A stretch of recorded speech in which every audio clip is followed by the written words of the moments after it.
to a brand new show called Guess Who's Coming to Dinner, in which we give someone the chance to create their perfect fantasy dinner party. Now, they can invite any 6 guests, the great and the good, the living or the dead. Revealing her list tonight is Britain's most celebrated star.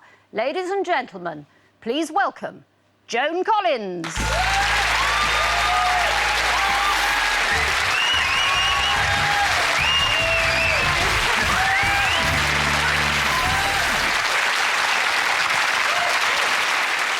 Very nice to see you here. Very nice to see you. Thank you for coming on the show. Yeah. What sort of dinner parties do you enjoy most? I like dinner parties around the kitchen table, or the equivalent of the kitchen table, with 6 or 8 friends that you know really well, and somebody will cook spaghetti or somebody will cook... We will cook roast chicken, and you can just sit around in reasonably casual and say the most outrageous things. Are you in your pinny at home? In my pinny? No, I wouldn't wear a pinny, Anne. I would wear a dishcloth tied around my waist, but never a pinny. OK, who's your first guest? My first guest is a wonderful woman called Marilyn Monroe, who I guess needs no introduction. It's a fantastic choice. And let's see her in one of her most famous moments. You own a yacht? Which one is it? The big one? Certainly not. With all the unrest in the world, I don't think anybody should have a yacht that sleeps more than 12. I quite agree. Tell me, who runs up that flag? Your wife? No, my flags do it. Who mixes the cocktails? Your wife? No, my cocktails do it. Look, if you're interested in whether I am married or not... Oh, I'm not interested at all. Well, I'm not. That's very interesting.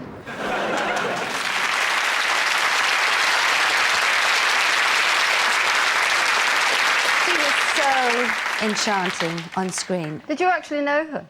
Well, I met Marilyn when I first went to Hollywood, and I was at a party at Gene Kelly's house, and there was a very esoteric band of people playing very, very complicated games in the main room. And I, being 20 years old and a bit dumb at the time, wandered into the bar to have another martini. And Marilyn, well, a girl was sitting there, a woman, who was about 29 or 30, and she introduced herself to me and said, "Hi, I'm Marilyn." And I almost fainted. Although she wasn't as famous then, this is in the mid-50s, she was still somewhat of an icon. And so she said, "You're the new girl at Fox?" And I said, "Yes." She said, "You got to watch out for them there." And she proceeded to tell me all kinds of stories about all the wolves that there were at Fox, and the casting couches, and how a lot of the producers were very predatory with young girls. She was a mine of information. That was the first and last time that I ever talked to her, although I did see her a couple of years later walking down the lot when she was doing Bus Stop with in that little flimsy costume with an umbrella. I've admired her more and more. I remember there's few people I cried about, other than your family, when they died. But when I heard that she had died, I was really upset. Why do you want her at dinner? What is it she's going to bring to a dinner? I think she's going to bring fantastic sex appeal and charisma. And you're a sex symbol as well. Is that a tiresome thing? Well, I was, but I'm a happily married woman now, so as long as I'm a sex symbol to my husband, that's all that matters. But you still have a huge following of people who fancy you, don't you? Well, whether you're here, married or aren't not. I mean, I only attract old colonels with fantasies about bondage. Really? Oh, really? Well, I was going to wear my leathers. No, actually, I do, believe it or not, I get the occasional marriage proposal. Okay. Which, considering I'm married, doesn't seem quite very nice. Now, she obviously loved her stage and her film appearances. That was the most important part of her life, the attention and the fame. Should we have a look at this? She's singing to the troops in Korea. This is 1954.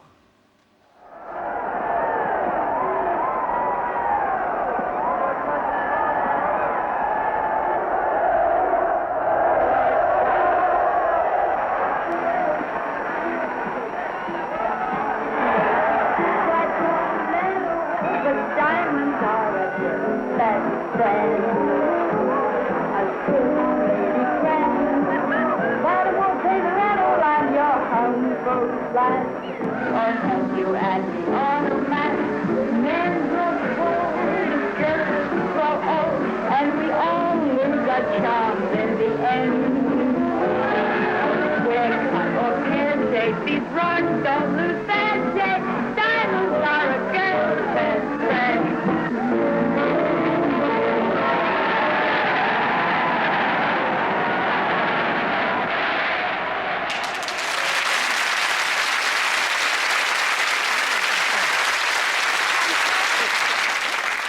What's interesting is she actually looks quite vulnerable there, doesn't she? Both thin, because we've got this idea that she's voluptuous, and in fact you can see they're very skinny arms. Yes, and a tiny waist. Yeah, and sort of frail and innocent. I think she had a tremendous vulnerability. She had a Yeah. terrible childhood.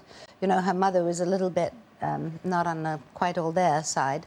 And I don't think she knew who her father was. She got married when she was 16. She was shoved around foster homes. And she was a Cinderella, really. And she made her way up the ladder of fame, really, by being nice to important men in the movie business. You mean sleeping with them? Yeah, that's it. Sleeping with them. Do you think she was bright? Bright. I think she was street smart. And I think she was quite educated by herself. She used to read a lot. And I think that she didn't suffer fools gladly, but she couldn't have been that bright to have taken an overdose or to have been involved in those two having an affair with JFK and Robert Kennedy simultaneously, if you believe all the books. But, I mean, she had a reputation of being a good-time girl. It wouldn't be that surprising, would she, that she fancied sleeping with the President of the United States? No, plenty of people did. It was the Bill Clinton of his time. She's about to arrive. She won't mind being the first guest, No, will of course she? not. It's very unusual for her to be on time. Yeah.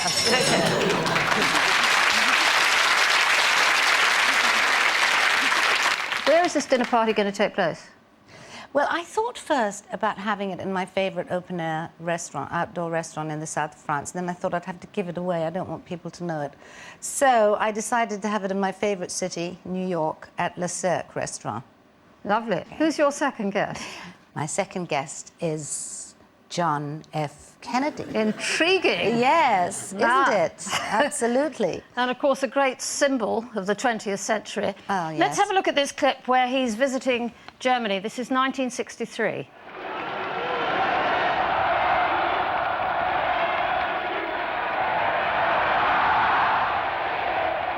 2,000 years ago.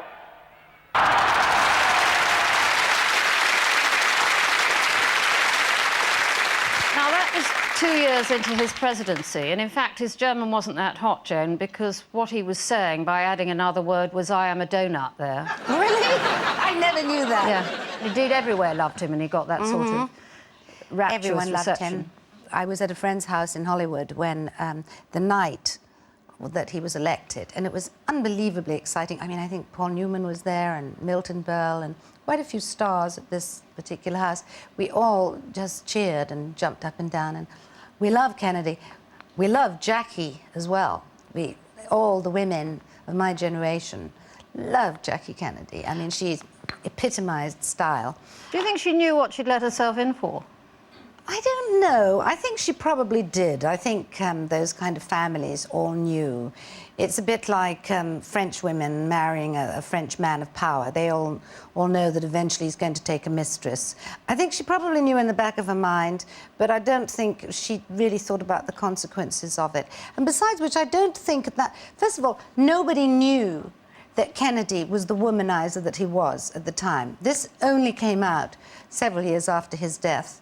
Everybody was incredibly discreet. I have a girlfriend who's a very famous actress. She will not talk about it. I'm always trying to say, so what was he like?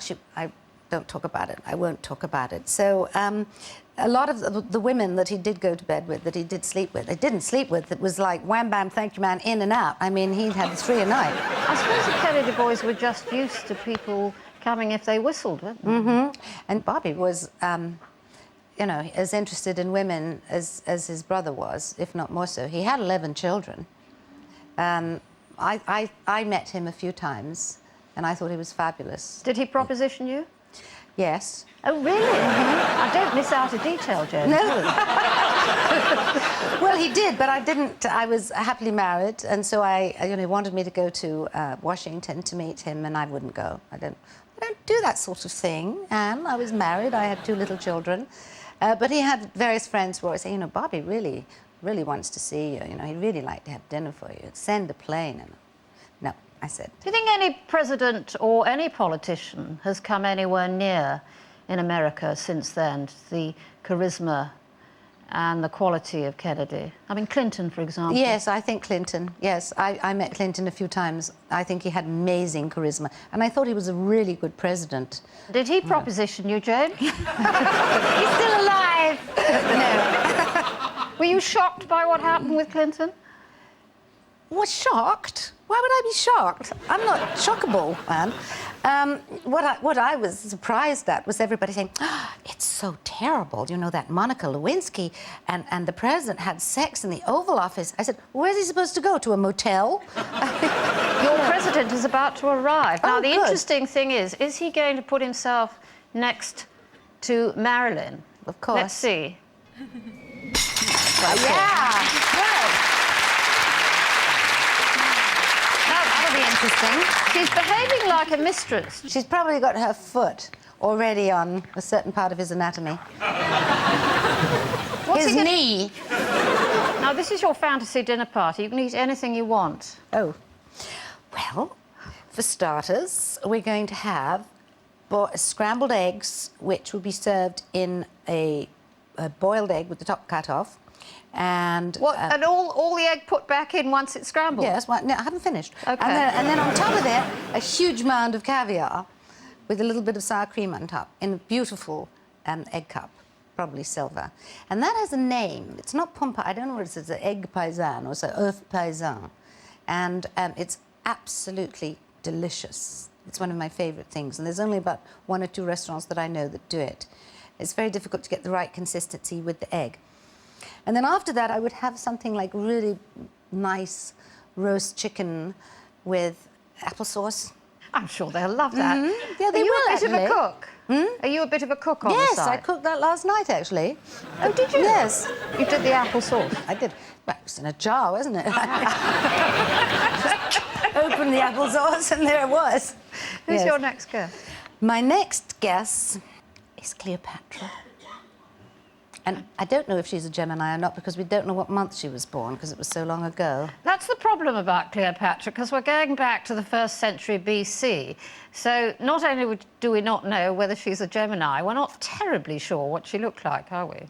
They do say that, her personality usurped her looks, that it didn't matter how she looked because she was just so magnetic and charismatic and such a brilliant politician and very sexual. What's she going to bring to your dinner party? Why have you asked her? I'm just fascinated by her, and I would say, why did you marry 2 of your brothers and have a child by each of them? Isn't that a rather odd thing to do, or did they do that? This is how we really remember Cleopatra. So long now, you've filled my life. Like a great noise that I hear everywhere in my heart. I want to be free of you, of wanting you, of being afraid. That Caesar would not permit it.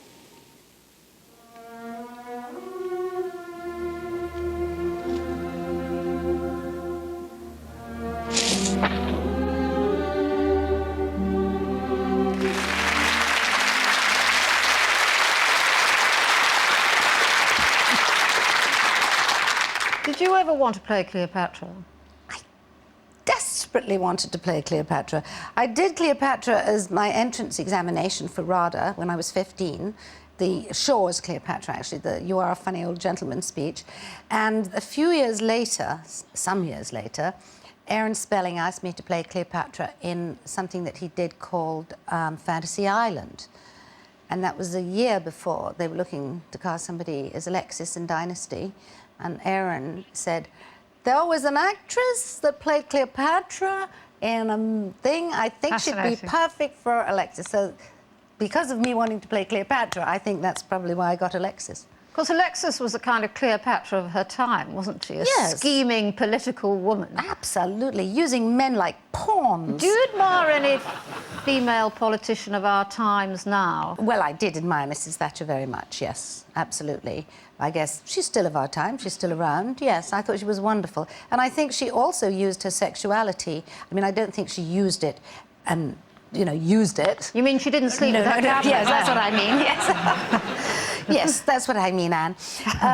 But I do think that she was a flirt, and I know that a lot of men fancied her a lot, and she did use that femininity, which is, I think, you know, if it's a tool that one has, why not? I mean, that's what Cleopatra did, that's what Thatcher did, that's what Alexis did.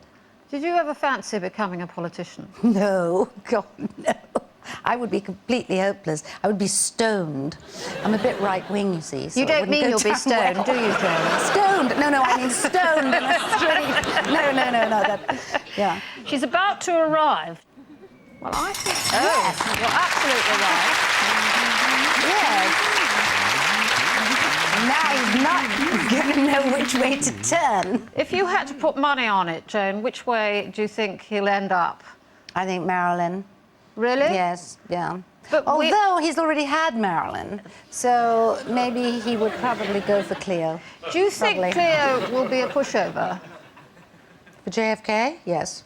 Well, they're all sitting upright at the moment, which is jolly. Let's sum up. We've got Cleopatra, who committed suicide, JFK, who sadly was assassinated, and Marilyn, whose death remains a bit of a mystery. Yes. Will it be a matter for discussion at the table? Ooh, how did you die, Marilyn? No, we have to presume all these people are alive. Yeah. Yes. Okay, but we can't ignore the fact they came to a sticky end. Do you like tragic figures? Not particularly, no. I like happy figures. Have I picked tragic figures? They all had fabulous lives. Yeah, until and they bad died. ends. Yes, but everybody has a bad end. Yeah, I mean, how many people have good ends? No. I mean, unless you die in your sleep at the age of 80, that's a good end. Who's your next guest? My next guest is the world's greatest painter, Picasso. Well, he had a wonderful life. He had a fantastic life. He lived to be 91 or 92. He did exactly what he wanted when he wanted. They say that as a painter, one of the reasons that you live for so long, that painters live for so long, is that he did what he wanted all the time. And also, waving your arms around painting is also supposed to be very good for the heart.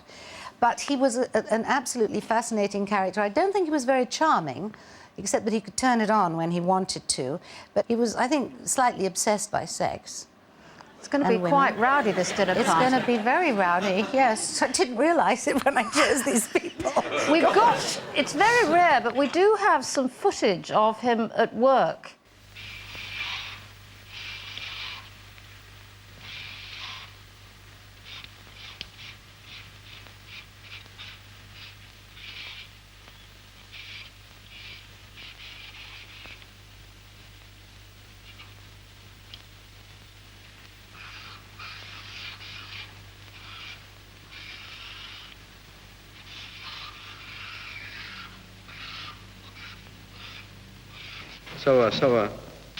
Magnetic eyes, apparently. Would you say a beddable body? No, not at all. No, I wouldn't. No. I don't fancy him in the slightest. I mean, JFK, yes, not him. No, but I mean, just to meet him, for him to talk about painting, what inspired him to paint, and to also see his effect on the other three women would be very interesting to me, because apparently, if he really decided to zoom in on you, you were a goner. You couldn't resist him. He did divide women into two categories. They're either goddesses or doormats. And he didn't treat either category terribly well. Why do you think women put up with such bad behaviour from men? Genius. I mean, I think for women, a lot of women to be with genius, and I think it was probably fascinating to talk to, I'm sure. Have you been good at choosing men, do you think? I have now. But has it taken practice? Yeah, I've had some good practice, you know, but that practice makes perfect. Yeah. He's about to arrive. Now, where's he going to go? Oh, look. Oh. He you think that Marilyn, since she knows the man on her right intimately, she's going for the man on her left now? I think Marilyn would be absolutely fascinated to meet Picasso because she really admired geniuses because she was married to Arthur Miller. And I think that she will want to impress him with her knowledge of pictures and paintings, which she apparently was quite interested in. Who's your next guest? My next guest is Sarah Bernhardt. The world's most famous and first superstar actress. Yes, absolutely. She was considered to be the greatest actress of her generation. She was born in 1844, I think, and she went on acting until she died, which was in her 80s. She played Camille when she was 71. Yeah, she was a real trooper, and she loved working and was the first entrepreneurial actress, really. Yeah. There's very little film of her because she was really pre-celluloid, but we've got this from 1910.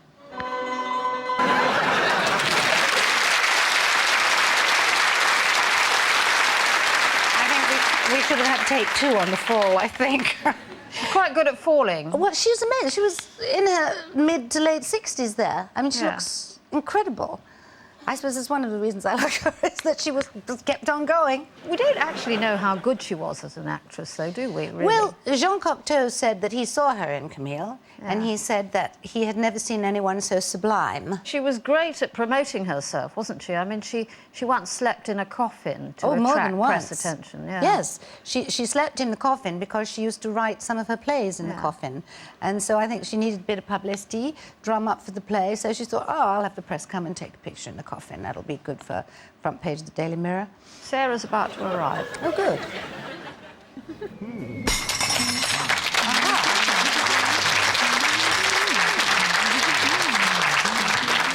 Now, things aren't going to be easy here, Joan. You've got 5 massive egos. You've got the world's most famous president, the world's most famous pin-up, one of the world's most famous artists, and yourself aside, one of the world's most famous actresses. Sarah is waiting for that final guest. You better tell us who it is. My final guest is going to be the wittiest, and he's going to just bring everybody together, and that's Noel Coward. Wonderful. There he is. Let's see him in action. Mad dogs and Englishmen go out in the middays, and the Japanese don't care. The Chinese wouldn't dare to. Hindus and Argentines sleep firmly from 12 to 1, but Englishmen detest a siesta. You know, in the Philippines, they have lovely screens to protect you from the glare. In the Malay states, there are hats, like plates, which the Britishers won't wear. At 12 noon, the natives swoon and no further work is done. But mad dogs and Englishmen go out to the midday sun.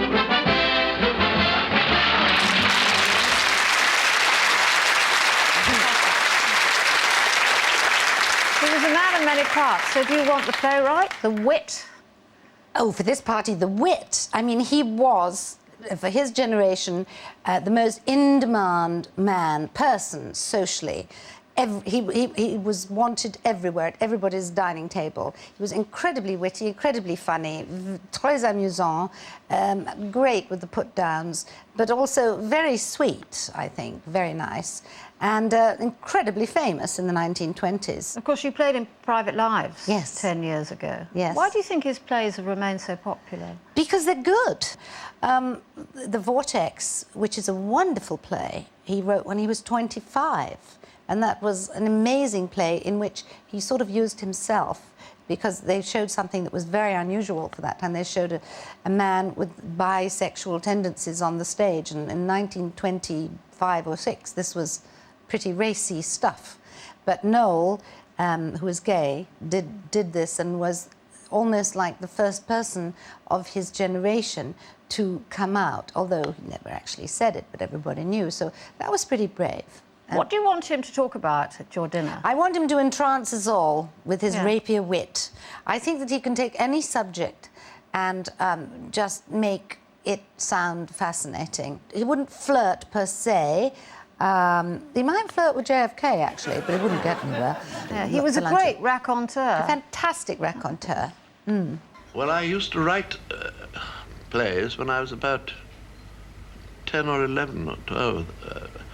I suppose it was an absolute gift because I left school when I was 9 to go into ballet school. And then I went on the stage when I was 10, so I didn't have any formal education, which of course left me free to educate myself. And what steps did you take to educate yourself as a writer? That is theatrically. Read. I belong to the Battersea Park Public not Laboratory, but I say library. Freudian slip.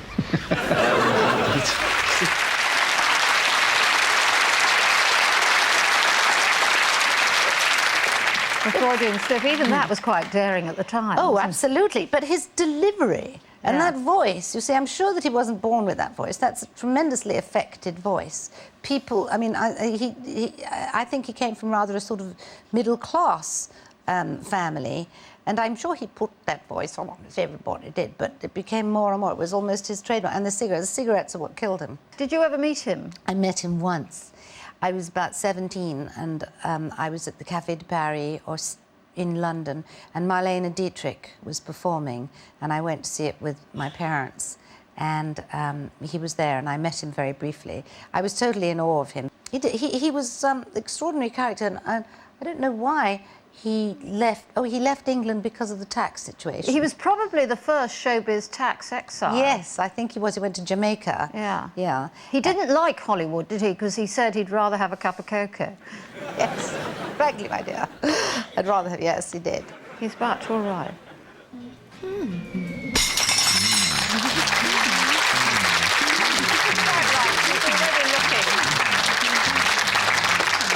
As if he's talking to everyone at once. Yes, well, he would. Just have a look. That must be the most fantastically high-caliber bunch of people who've gathered together ever. Quite amazing. Are you excited about it? I'm so excited. Where am I going to sit? You can sit wherever you like, on whosever lap you choose. Quite frankly, I think I'd like to move Cleopatra and put myself there. Yes. Because I'd like to be next to JFK and Noel. You do have to remember that she's been famous for 2,000 years. Yeah, and I've only been famous for 200. OK. Joan Collins, enjoy your fantasy dinner party. Thank you.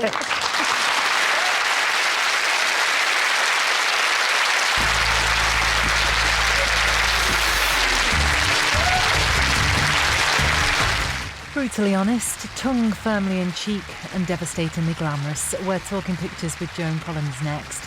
And they don't make movies quite like they used to. iPlayer is celebrating silver screen classics. That's streaming now.